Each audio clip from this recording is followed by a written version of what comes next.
Hey everybody, this is Dream, and today I'm going to break down the batters at each position that I like the most.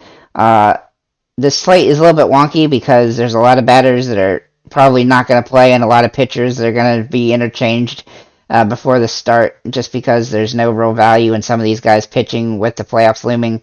The playoffs are completely set. There's no team that's trying to vie for different positions or anything else like that. So without further ado, let's get into the catchers I like here. Travis d'Arnaud is the top option for me here against Miami.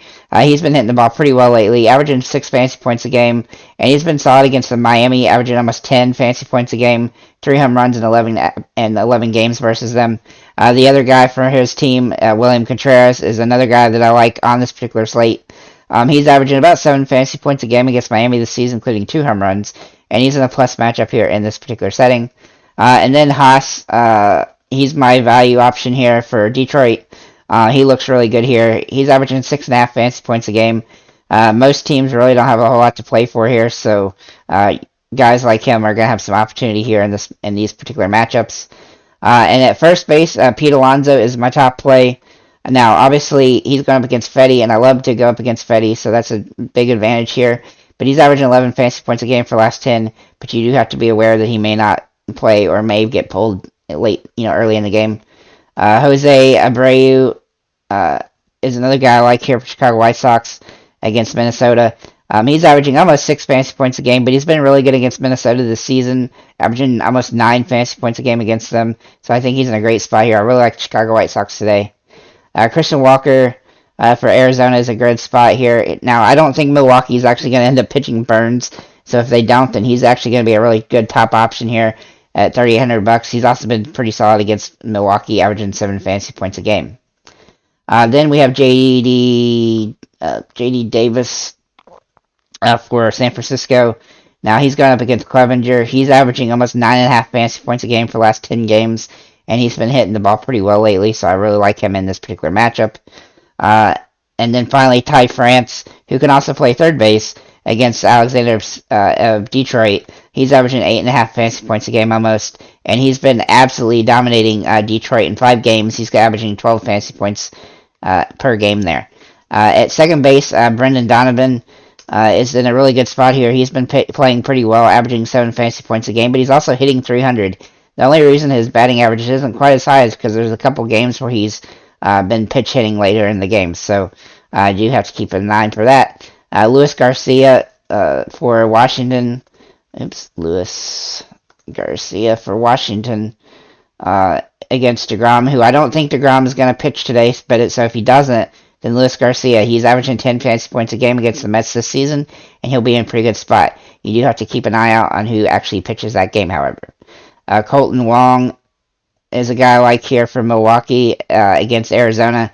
Now, his batting average hasn't been great lately, but he's got a home run potential in this particular matchup, and he's, the last 3 games he's been getting good hits. Now, if he does need to start, obviously, and he is at risk of being pulled in the game at some point. And then Christopher Morel for Chicago Cubs. This game's actually in Cincinnati, which is a nice boost for both teams, kind of, except for the fact both teams are not very good. Cincinnati, he's averaged 10 fantasy points a game against them this season, and I really like him in this matchup against subpar pitching. McNeil for the Mets is another guy I like here. He's against Fetty. He's averaging 10 fantasy points a game and a whopping 409 batting average. I really like him in this particular matchup. Then we're going to look at Dylan Moore for my last option at second base for Seattle. He's kind of a value pick here. He's averaging 8 fantasy points a game. He's hitting the ball extremely well, and I suspect that he'll probably play in this game, as the last game of the season, because somebody's got to play, and he's hitting the ball really well. Let's see here. Then we got third baseman. We have Eduardo Escobar for the Mets. I really do like the Mets today, and these guys are hitting the ball really well. He's averaging 8.7 fantasy points a game. I do suspect that some of these Mets guys are not actually going to play the entire game, so you do have to be aware of that, or they're not going to start. So you do have to check out, if they start or not beforehand. Then Gio Urshela for Minnesota against Martin. He's averaging almost 10 fantasy points a game, hitting .459. He's hitting extremely well lately. He did come out of the game early yesterday, but I do suspect that he'll have another opportunity today. Yoan Moncada for the Chicago White Sox is in a good spot here. He hasn't been hitting the ball that well, but he's had some pretty good games lately, and he's been good against Minnesota on this particular season. Then we have Eugenio Suarez. Sorry. For Seattle against Alexander. He's averaging almost 6 fantasy points a game. His price is pretty high, but he is a guy that's got home run. He's kind of boomer bust home run potential in this particular matchup. Then we have Yandy Diaz for Tampa Bay against Pivetta, who's a guy I also like to target. He's pretty much one of the only guys on Tampa Bay I really like today. He's hitting 300, almost 7 fantasy points a game last 10, and he averages 10 a game versus Boston this season. Nico Hormer for Chicago is in a good spot here against Cincinnati. He's averaging 6 fantasy points a game, but he's whopping 10 fantasy points a game against Cincinnati this season, and he does have stolen base potential and triples and home run potential as well. Then we look at Elvis Andrus at shortstop. He's one of my favorite plays here. He's been hitting the ball extremely well, averaging 8.1 fantasy points a game. And his batting average is deceiving because his games are like, he has like 1 or 2 big hits in each game. And before that, he was in a big old slump. But he's finally out of it now, and he's had four games over 14 or 12 fantasy points the last 5. Then Jeremy Pena, he's if he does play, which I don't think he will probably based on the fact that he doesn't necessarily need to. He does have upside in this matchup if he does play, and he's averaging 9.5 against Philadelphia this season. And then Javier Baez for Detroit. He's averaging 8.4 fantasy points a game this season, and I do like him, or in the last 10 rather, and I do like him in this particular matchup against Seattle. Brandon Crawford for San Francisco against San Diego. He's averaging 6.5 fantasy points a game last 10. He hasn't been good against San Diego this season, but he's in a plus matchup here from a pitching perspective. Then in the outfield, we have Taylor Ward for the Angels against Oakland. He's been hitting really good, 385 for the last 10, and averaging 10 fantasy points a game. He's one of my top plays in the outfield today. Verdugo for Boston is another guy I really like here. He's averaging 9.4 for the last 10, and he's got nothing to lose here in a nice little plus matchup against Tampa Bay. And then JD Martinez is kind of in the same boat. He's hitting the ball pretty well lately. Not as well as some of the other guys listed, but he's averaging 7.7 fantasy points a game, and he's in a nice plus matchup here. Oswaldo Cabrera for the Yankees. He's in a great spot today. He's averaging 7.8 fantasy points a game. I do think he's pretty much matchup proof when it comes to maybe not playing. I could see them not playing Judge and some other guys, but he's definitely somebody that could. Adolis Garcia for Texas is in a great spot here, averaging 6.5 fantasy points last game. Obviously, his price is a little bit high, but overall, I like him on this particular slate. And then Brandon Nimmo for the New York Mets against Fetty. One of my favorite plays. He's averaging 9.1 with a 371 batting average, and he's killed Washington this season as well, and especially Fetty. Then Dalton Varsho. Now, this is only if Corbin Burns doesn't play, which I don't think he will. He's averaging 7 fantasy points a game. He doesn't get his batting average up, but he's been really good against Milwaukee this season.